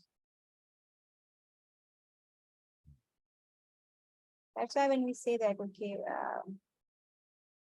for law of attraction, we need a bit of naivety. A bit of naivety, I mean that Yes. to Yes. not pay attention to the things, because this is Yeah. how, at least in a limited sense, Right. personally to me, the world Yeah. works, that everything is possible. All the negatives, positives, everything is possible in this Yeah. world. Yeah. Yeah. I am deliberately choosing this particular Yeah. reality. Yeah. Yeah. Yeah. That is something that, It's not naivety, it's selective attention, deliberately yes, selective attention, and therefore deliberate emphasis, and very important, has to go together, deliberate de-emphasis. This is a yes, sophistication of way of impeccability and the new nobility. This is what they practice. And this deliberate attention, deliberate emphasis, and deliberate de-emphasis. It's not that you're naive. No, and you weren't saying to be naive, but a bit. It's kind of. It makes you sometimes appear potentially naive. Well, it's not that you're naive. You just are de-emphasizing an awareness of nonsense. Yeah. yes, yes. And those who want to take advantage of you because they do believe you are naive will be quite surprised in short order to discover, oh, my mistake to think you were naive. You're not naive. You just didn't choose to pay attention to the nonsense. Yeah. Right. Yes, Very powerful thing to do. Very powerful thing to exactly, do. Yeah. Now, exactly. yeah. Right. So Bina has a wonderful story of successful capital diplomacy. I will give a story of unsuccessful. Not that I was looking to be capitally diplomatic, but just a situation. All right. So I have a situation here where I'm at with the shipping, and there's a shipping office in the park that I'm in. And if I have stuff, I take it there. All right. If it's big stuff, then I usually don't ship it via. This is for the mail. Stuff shipped via the post office. And if I have big Yes, stuff, typically that goes FedEx or UPS, and they don't pick up over there, and they don't come every day necessarily either. So I can't leave it there hoping they'll come, right? And they have a different pickup system. Like you have to have an account with them to arrange yes, pickups. But anyway, a little difference. Um, and so I leave the small mail packages there. But for whatever reason, there's a lot of reasons. This is like a bit traumatic or problematic or bothersome for the ladies at the office because of the mail carrier. Anyway, it's a long story. Anyway, so I went to the office the other day and I suggested to the lady, I said, well, I've got a solution. I'll leave my things outside. There's a tub there. And man, I didn't even get to finish my sentence. No. I said, what are we saying no to? And before I was very cheerful and pleasant. I really thought I found a solution that would make everybody happy, right? So it didn't come with a default negativity or anything like that. But mhm, I'm sharing something which is positive, but because of, for whatever reason, reasons outside of my awareness, this is stressful, problematic, and just don't want anything that steps outside of the normal that is different is totally stressful to them because I guess they did something and must have gotten into big trouble. They're very afraid of getting into trouble from the owner. So my point is that, and I just said, okay, and I sort of exited out. But I'm starting with positivity, and this is now a couple of times in different situations. Doesn't matter what I do, I get negativity because they expecting me to cause trouble as well, or cause trouble for them. And like Bina said, mm, when you're dealing with insecurity, you get behavior that doesn't always make sense. Yes. makes sense. Yes, yes. In this case, It's a war of status and authority. Exactly. Here you Exactly. are uh, a person who is living on rent, and she Yeah. is the authority here. But you exude this that freedom of being, Yeah. a piece of being, which is of course absolutely contradictory to all the hierarchy setup. Yeah. It's not that you are doing something, it is your exudeness that, okay, yes, this is who I am. You don't care Yeah. about these things, and Yeah. that becomes a problem, because and I have seen that, and I've experienced that in the past also with you. When you share something, when you invite people, this is something they assume that, oh, there must be something. Oh, he wants to fix me. Oh, he Yeah. wants to Yeah. resolve something. Means Yeah. that I'm broken. I need this help. Yeah. Though they No, need I help, spell it out. but Yeah. yes, but the problem is that acknowledgement, and you are the Yeah. person that they really want to keep intact their whole persona Yeah. in front of. Yeah. Yeah. And Well, and when also, right. they start shattering, they just go out, Yeah. and it Yeah. is very difficult. Okay, so you, no matter you accept it or not, uh, awareness speaks louder than your whole being, Oh, oh, or I hear it you. is Oh, I something. hear you. Yeah. Yeah. Yeah. And and and no matter what you are saying, they are getting overwhelmed by that awareness. And when you Correct. try Just to just right. Right. accommodate Right. and adjust them, it sounds like it's phony, because, oh no, Oh, this I person agree. is, Oh, I understand. no I matter understand. Yeah. what, Yeah. we are out of league. Yeah. No matter Yeah. what, we are Yeah. not in comparison with. Yeah. And this person, when he is trying to give us Yeah. that much respect and that much Yeah. welcome and all Yeah. these Yeah. things, there must be something that I'm even Yeah. not uh, Yeah. in Yeah. consideration of as equal, because it's a Yeah. pity he is just trying to give Right. just feeling Right. sympathy Right. towards Right. me. But That is also again. there's other complications here, right? I mean, I am by my very nature rather obviously different. Yeah. To start with, Yes, well, I got an accent. I dress differently, I don't wear t-shirts and jeans and so on and so forth. But I big talk problem. differently, I communicate differently. Everything about me is just very obvious. Right? And I'm very Yes. friendly with the ladies, and I've given them lots of gifts because I was able to, from the product that I have. All right, I said, okay, yeah, you like this? Okay, I just gave it to them. No questions asked, no agenda, no nothing, right? And I'm very appreciative of this. Now, being different though to somebody who's very insecure is very threatening. And especially when I bring up something related to the work, my difference, they know I do things differently and they've gotten into trouble for doing things outside the rules. In other words, differently. So me just being different, I'm synonymous with a rule breaker or a troublemaker. Yeah. So I'm threatening because of my difference. Yeah. Yes. Oh, yes. Yes, you are. Yes, you are.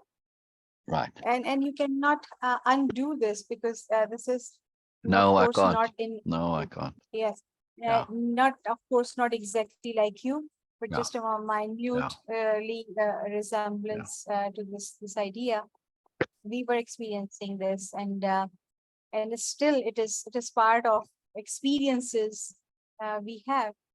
yeah, Yesterday, Dushka was saying that, okay, we don't have friends. We all this whole family, we don't have yeah, friends, yeah. because as you were saying, people have a Outside the special mode. family, to be accurate there, right? Yes. So it was like, including you, of course, that we don't have friends the way usually people Yeah, have, yeah. But I'm part of the because family, I would imagine by now, right? this is what I'm saying, including you, that, Yeah, okay, we don't have. Yes, yeah, we don't yeah, have. yeah, yeah, Oh, yeah. Well, and this besides is you, this yeah. is Yeah, go ahead. no, I was saying that, okay, you are included in a family, so okay, Yeah, including you, we all have, we don't have friends. yeah, And this is something like, okay, we tried. I'm the one who was continuously deliberately trying. Uh, but the yeah, problem is that people do understand that there is a huge difference.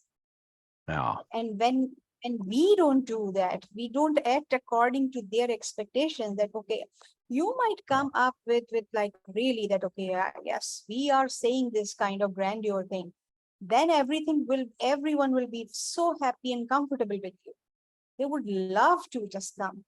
But because you don't do that and they know that there is a huge difference, Mm. then they become like, okay, irritated that you are not actually coming out as a real person.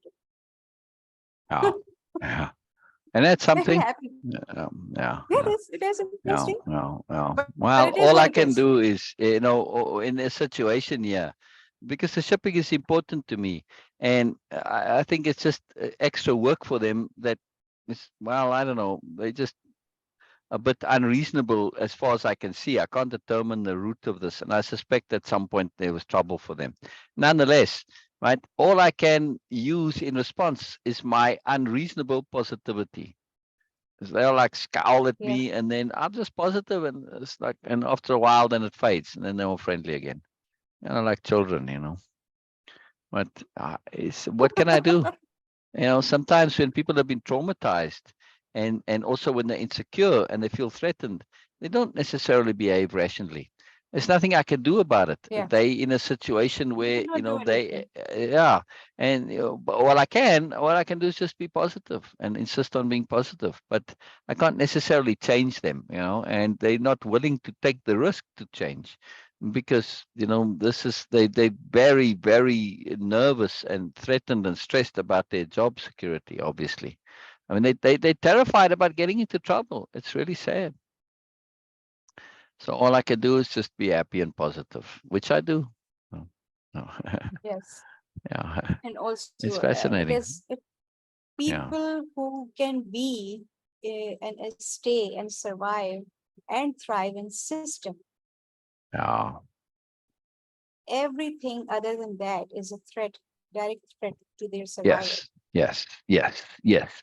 I guess my deeper point here is that um, when it comes to the capital D diplomacy, it's an art. Now, maybe I don't have enough skill to deal with them in the situation, but this is I- I'm asking for things to be done in a way that's, I suppose, a little out of the normal. Well, it's a complicated situation. The mail carrier is one that's kind of distorting, and she bullies them. And this mail carrier refused to come and pick up the packages inside, and it's a business. You ever heard of this? Anyway, so there's complicating other factors involved. Um, but I think the deeper point that I'm making is that just because one is applying something like capital diplomacy, and one can apply it skillfully, and I have stories likewise like Bina of exercising this to great um, um, effect, right? We really made a difference, like in Bina's case. I've done this many, many times, but Oh I think yes. that Oh it's yes. important. It's important to be I aware. can say that, okay, with me many times you did. Right, right. Yes. Personally, all right. But I meant in more typical situation like with It's Auntie. success stories. Yeah, wait, wait. I'm making the point that I wanted to specifically share a story of unsuccessful capital D diplomacy. Right, that, Yes. that that was my intent. That Yes. with Okay. these ladies, that I mean, it's not just one incident. It's happened a couple of times now. Right. Oh yes. Yes. I know. And like I said, like I'm just hardly starting, and I'm like, wow, I get all this aggro and stress. They like Auntie. They anticipating trouble from me, and it doesn't matter. Yes. Now I want to add another complicating factor. So anyway, my first point is that sometimes there are situational inherent circumstances where people have the power to be irrational, and it's their choice. And when they do have that, and it's within their range of choices to be irrational, there's nothing you can do about it, right? Um, that's it. That's just how they do it. And there's not anything you can do about it, right? Now, of course, there is technically things I can do about it. I could appeal to the owner and blah and blah. But there's also consequence. I might find myself getting kicked out of the situation, right? So this is not Mm. always an ideal. Sometimes you have to understand that if the nature of the situation is such that people do have the choice to be irrational. Just because it's Yes. irrational doesn't mean that they don't have the option to exercise that choice. The universe is about freedom of choice. It likes you to exercise your choices freely. Might not work for them in the long term, but hey, it's their choice, and I have to respect that. So capital diplomacy doesn't always have a result that you desire, right? Sometimes capital diplomacy is about making the best of a bad situation, right? Which is, you know, I mean, in earlier times in my life, I might have ended up in a big argument with them and spent half an hour arguing or whatever, and to what end? It isn't going to change anything. It's just pointless, right? So at least I maintain relatively positive interactions with them, and it's like, all right, whatever, it's gone, it's forgotten. The next day, it's like nothing. Maybe take 2 or 3 days. I don't know, sometimes a week with the with the younger one, the daughter. And she tends to hold on to things. Well, when I walk into the office, she's grumpy and angry and upset. So must be her life is not right, right? And this aggravates things. So anything that the smallest, tiniest thing when somebody's in that situation where they're angry at life and the situation, the smallest thing will set them off. And being aware of that, of course, is where our capital diplomacy skills come into it. In that you minimize this and you're ready for it and so on. But still, I wanted to make the point that, And also capital it diplomacy not always minimize the successful. interaction. Precisely, which I do make the No, effort to it is. do. Yeah, It can be. correct, correct. Yes, Absolutely, minimize the absolutely, interaction. absolutely, absolutely. Yes. This is a great consideration. If somebody is fighting the world, fighting their inner demons, the worst thing they want to do is to have somebody who represents what they are not Hmm. and wish to be. And they're not happy with themselves. Yeah, I come along and I'm all happy. I just may now I'm adding injury to insult. Yes. They're not happy with themselves. They're not happy Yes. with their life. Yeah, I come along, I'm all happy with life. My moreness, if especially if they think in terms of mentality of opposites, right? Comparative mindset. Now I just make them feel Yes. even worse about themselves. Yeah. So this is a tricky problem. Of course, I can't go around and ameliorate who I am either, right? I can't deliberately go and be miserable just to make them happy. No, I can't do that. But like you said, I can minimize the interaction, which I do. Yeah. So now when I go, because I have to go to the office to pick up and look for incoming mail that's coming for me, right? Because they don't deliver it to the individual units here. So when I go, I'm just like, hey, good morning, and I'm very like very casual and matter of fact. I'm saying it whether you respond or not, totally irrelevant. I am acknowledging you. I am noticing you. I'm not like just being perfunctory, right? It's genuine, but at the same time, you can take it or leave it. So I there in my greeting, I'm exercising. Well, I can go even more into nuance that I'm putting in there. It's a great amount of skill that goes into just that simple greeting. Yeah. And the stance and the mode and the tone and everything that goes with that. I'm also communicating in that I'm not holding any grudges. There's nothing residual in me. Whatever your problem was yesterday, that was yesterday. And it's like not part of my thinking, it's not part of my mood, not part of my attitude. Your current mood doesn't affect me, etc., etc. So it takes a lot of skill simply just to go and pick up my mail and greet them. It's amazing. I mean, Yeah. they're behind the counter and there's like a glass, right, in a separate room on the glass. So Yes. it's not like we're in the same room, but still, you're still connected even through that. Um, this is not that far away. But it takes a lot of skill just to greet them. It's amazing, amazing. Well, still, it's good practice. It's good practice. It's good practice. And, we learn from our failures, of course. I just want to make that Oh, point. yes. See, capital P practice. Hey, I keep at it. I keep at it, and you learn, you learn, you learn, you learn, you learn, you learn. Again, you're not in a situation where, in order to resolve, to change people, I can't insist that people change. That only they can do. Yes. Hmm. I can Yes. hope for it. I can encourage it. I can provide choices and options, but I can't force it. Yeah. Whether you're forcing positive change or negative change makes a difference. You're forcing it, and that's bullying. And it removes their choice. If I force you to do it, it removes your choice. And this is a profound crime against the universe, to remove somebody's choice of awareness. I'm removing the opportunity for them to cultivate, to enhance, to grab, to grow their awareness by forcing the choice. Yeah, they don't get to make it of their own accord freely. This is completely against the universe, because the universe is all about enhancement and development of awareness. We have to be very careful insisting on change from others, right? Like I said, I can insist on my adamancy of how my boundaries and what I will tolerate in terms of treatment, etc. But I can't insist that if they wish to be abusive, I can't insist they not be abusive. I can simply insist that their abuse has no effect on me.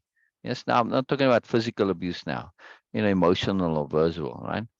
Um, and of course, if it were physical, then I would involve others to help me deal with it, i.e., police, security, whatever. But when you insist on not responding to people's negativity, like in this case, I don't, and I have to work very hard at this for me personally.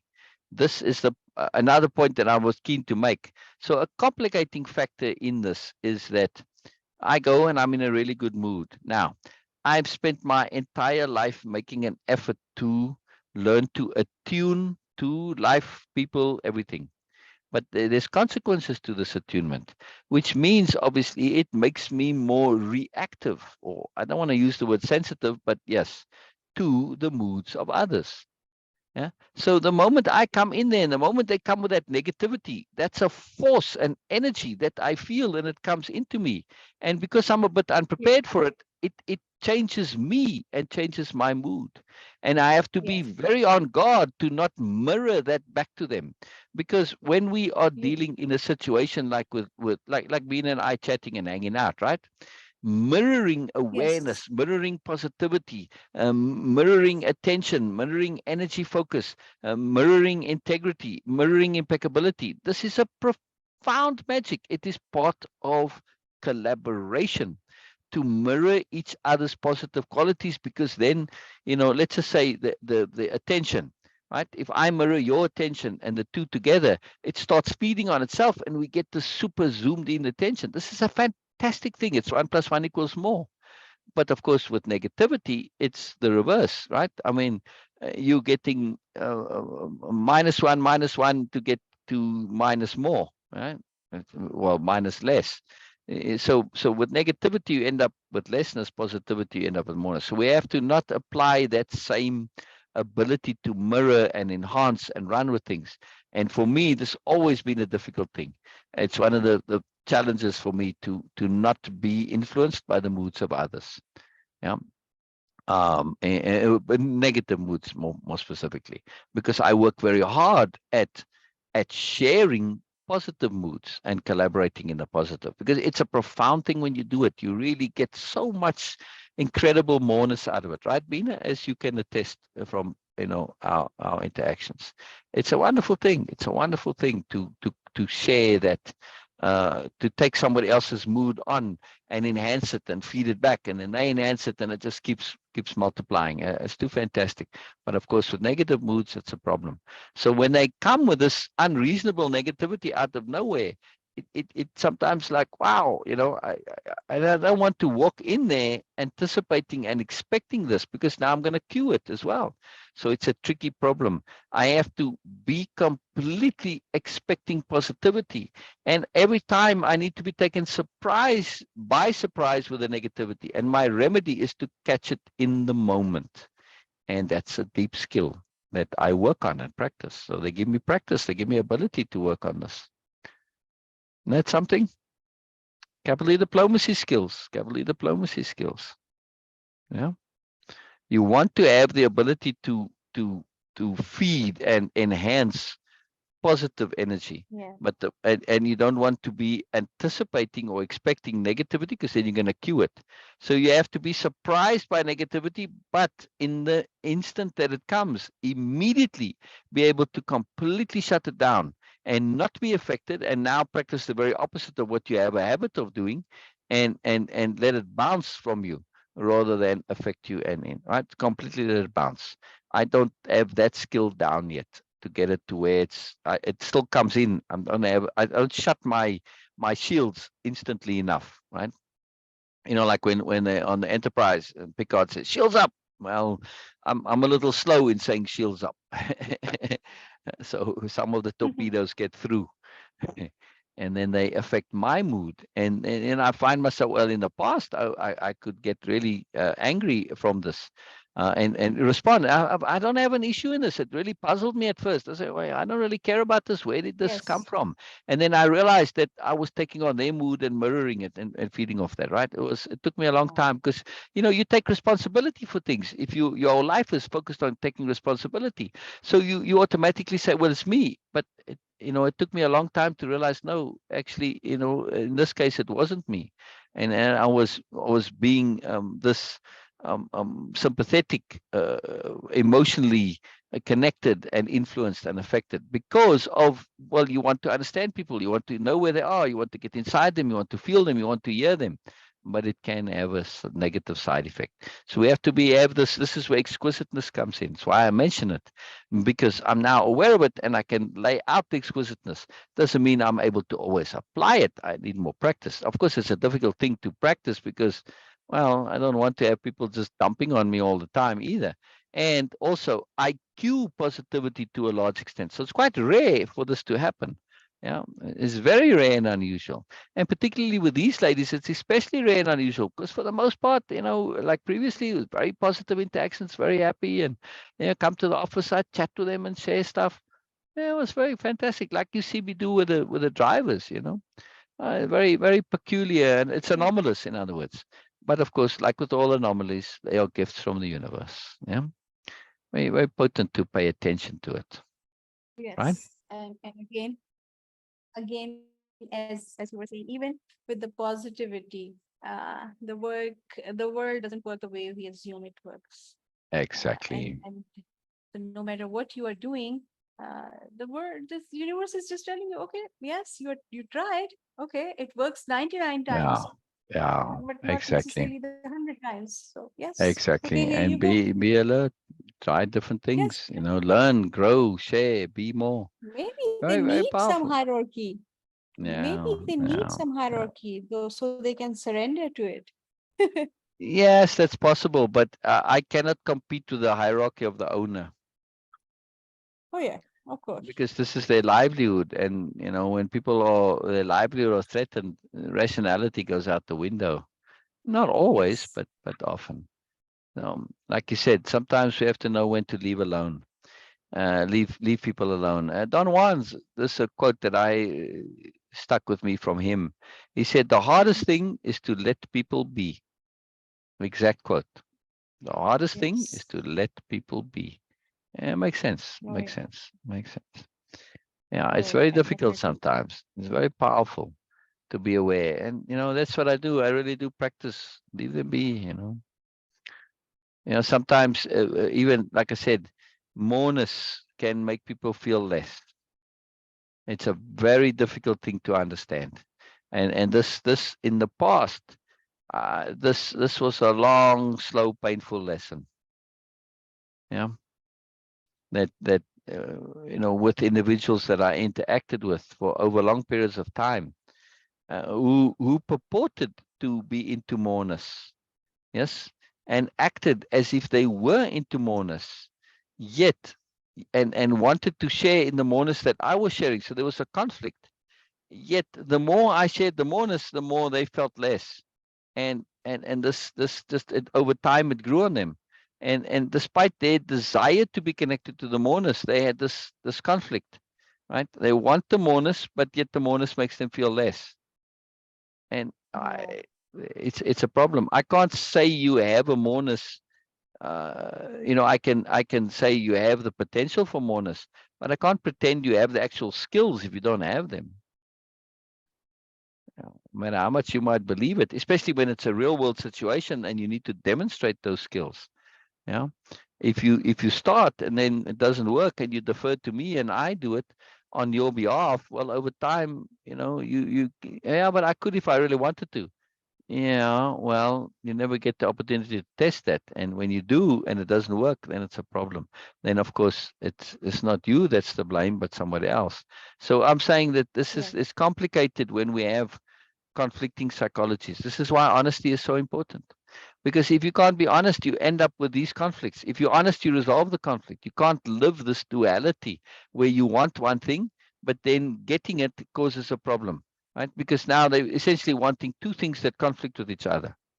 They want the moreness, but they also want to be treated as more when they make no effort to be more, right?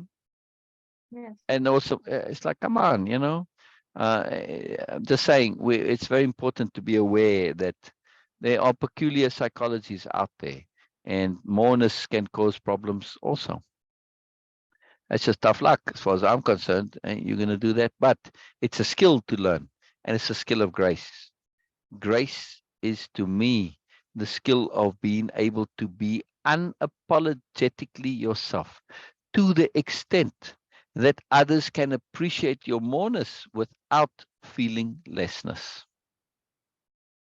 This is Wow. the quality of grace. Yes. Wow.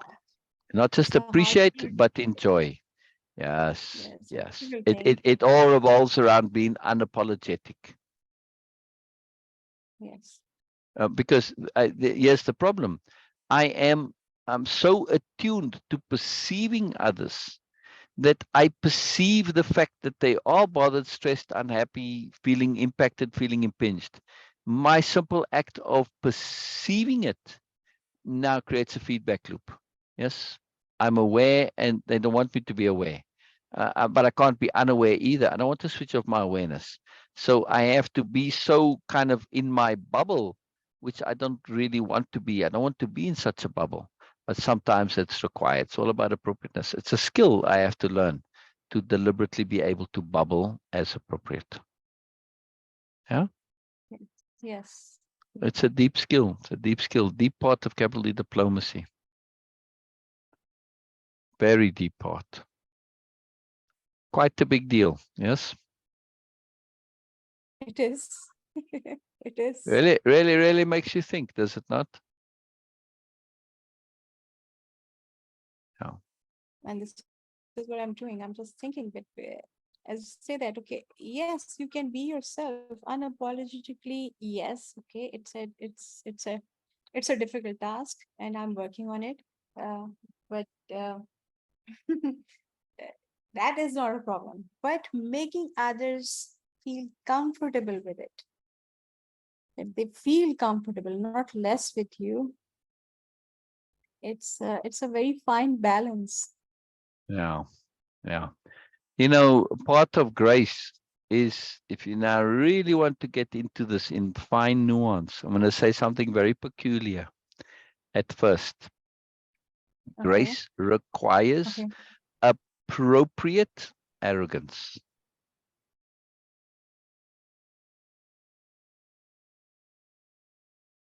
It seems like a contradiction in Yes. terms. Yes. But when I am Yes. unapologetically myself, I'm arrogant without the negativity. Arrogance is inherently saying that I'm right because I am me, not because I've got a good argument. Yes. I'm good, I'm sensible simply because I am me. But what if that's true? Arrogance is when it's not true. Yes. But what if that's true? Yeah. Now we Yeah. get to that being unapologetically more. Yeah. Now, a good example Yes. is Grace Kelly, because it's even in her name, right? She was so different. Yes. I mean, so completely different. She maintained her style, her way of being, and yes, she did get some flack for it, but generally she was appreciated for it because she had that adamance to maintain it, and it was a moreness that she maintained, a sophistication, a nuance, a grace, and because of that, she was loved for it. I mean, she became, Princess Grace, and very much long time, very much loved. Yeah, very interesting. I know it's from another era. I'm not around anymore, but still, It just always stuck with me that it's so interesting that this was her name too. But still, there's that appropriate arrogance, in other words, that she said, but yes, I am more, and what I do is valid and sensible and good. And because it's coming from me, this is who I am. I am more and sensible and good. It's not a false thing, it's a real thing. Right? So arrogance is a confusing term here because we have so many associations to arrogance. But when you think of appropriate Mm, arrogance, it's not a negative. Right? It's just honesty. I've practiced mm, humility to such a deep extent all my life that this skill goes my lifelong habit of really making a deliberate, conscious, determined, consistent effort all the time to be humble and practice humility. It goes completely against it, right? So this, what I'm talking about, grace involves the opposite of what we typically deem as humble. There is a humility to grace, of course, but that's the point. It is combined with that honesty of accepting our moreness. And that is, I struggle to do, which is one of the reasons for these lives. Yeah. For me to have an opportunity to practice and express my moreness unreservedly, yes. as we've been doing right now. As we've been doing right Yes. now. Yes. Yes. Yeah, my funny smile there. I mean, to smile crooked. I was thinking a lot of things, and the smile came in like little sections. It didn't come all at once. A lot. Yeah, I'm also a bit tired. I didn't sleep enough. Yeah, it's still Okay. it's Okay. quite something. It's quite something, right, Vina? All of this. Yes, it is. Yeah, yeah, it's wonderful. It's really something special. Really something special. Sir, Really what you a shared lot to think today, about. Hmm. yes, what you shared today is, yes, every life is special for me, Oh, me but too. Yeah. this one is special more than our usual life, because Yeah. Yeah. sharing a success story is actually more than easy. It is like it is innate. Okay, yes, it just Exactly. comes out. You don't need to do anything. It just comes out Yeah. organically. Oh yes, this happened. Yeah. Sharing a story of not getting desired result. I'm not going to call it failure because it was not a failure. Yes. Sharing a story when you don't get a desired. Repeatedly, not just once even. If it was once, I can tell, no, this has happened now repeatedly. Yes, yes.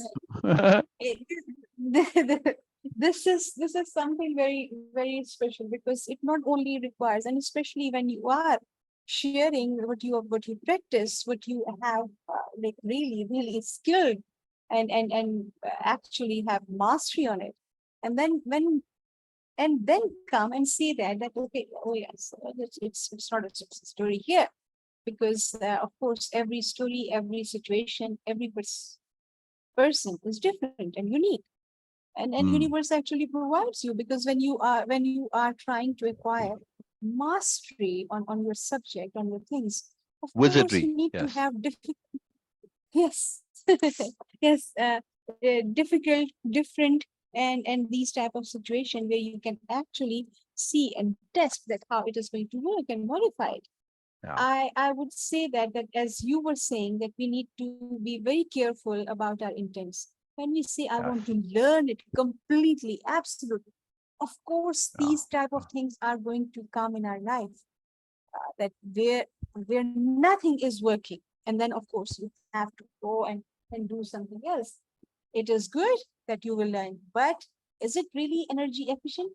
Because it is going to, yes, for a certain time of period, okay, yes, I learn and I'm going to, but this thing is actually not really worthy of paying and investing so much energy into it, because I have this complete trust that you are able to deal with this, you are going to do this.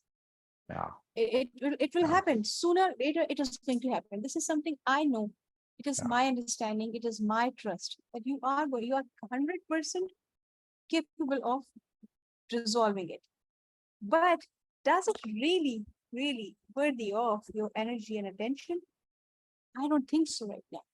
Yeah. All it Oh, just I need agree is just be that, entirely, okay, entirely. I And just need again, a this is it. convenient resolution Yeah, so I yeah, can focus on my other things.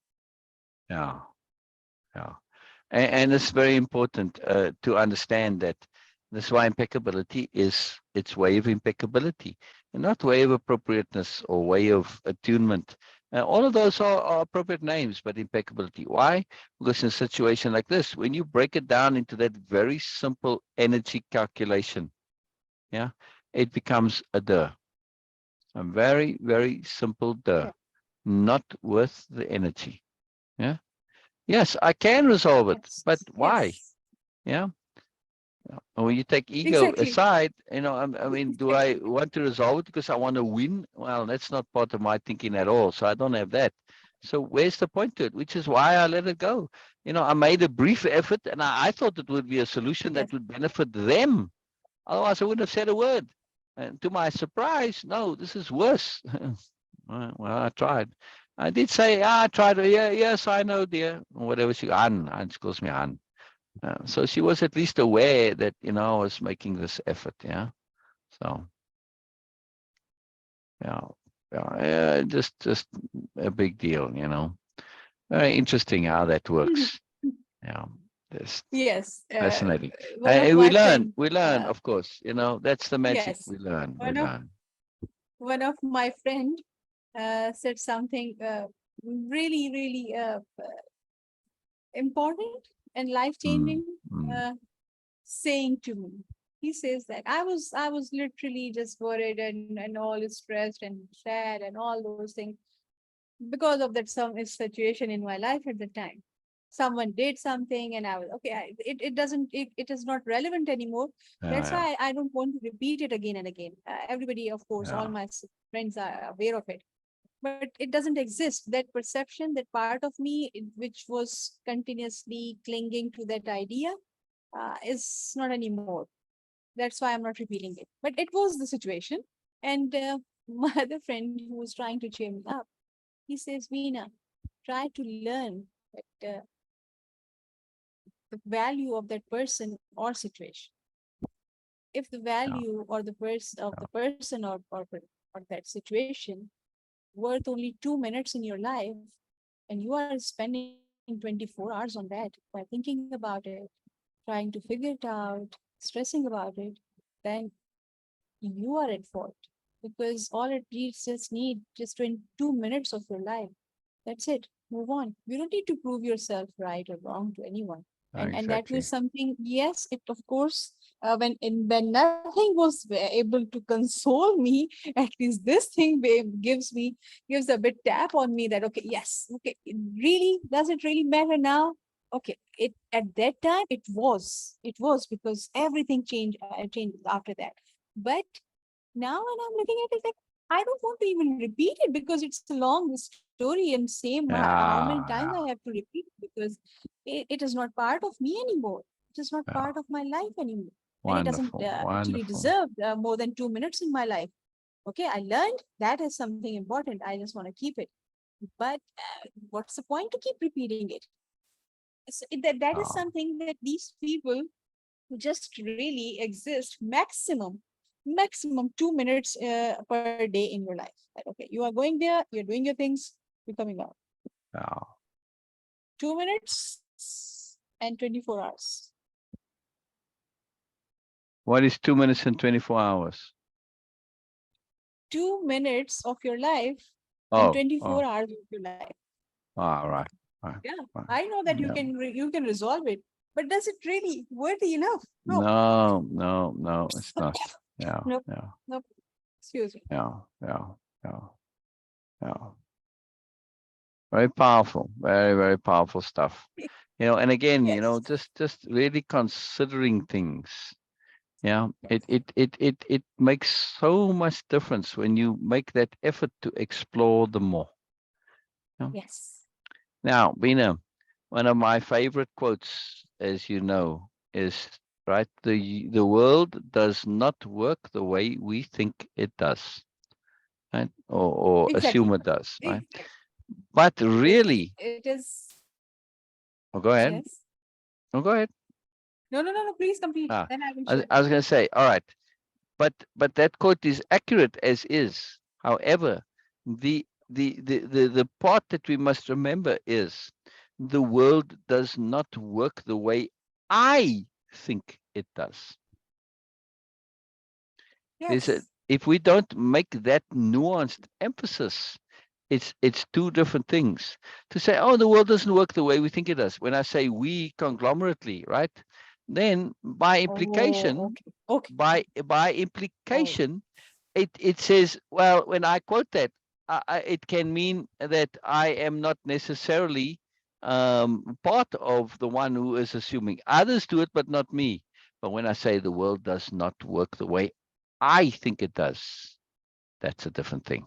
yes. Right. On that note, we're going to, well, let's see if I can end the live and end the recordings and stay on Zoom. I can do this. All right. All right. So we're going to leave here for today. So just stay on Zoom, Bina, because here's Tushka too. So I'm going to stop the live stream. All right. Yes. So Okay. everybody, goodbye, and we'll see you Yes. tomorrow. Stop live stream. Yes. Bye for And now. now Thank you I so much, everyone. Thank you so much.